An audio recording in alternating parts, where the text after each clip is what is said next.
Ocean Shores! RWA is back on January 10th at the Ocean Shores Convention Center. Harbor Havoc New Year's Retribution. Big matches that really matter, including the Beast of Aberdeen, Big Nasty Logan, fighting for the Harbor Havoc Championship against HellBlazer Draven Vargas. Now I want to address something else.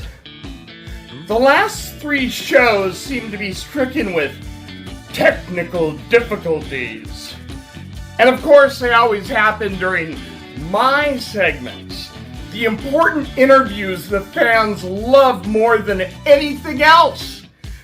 I ask the questions the fans are already screaming in their own heads. My interviews lead to the truth. Now, I'm not a conspiracy guy, but I can sense a pattern. Ken Cash, I suggest you fix these technical difficulties before New Year's Retribution on January 10th, or I may have to take a more hands-on approach.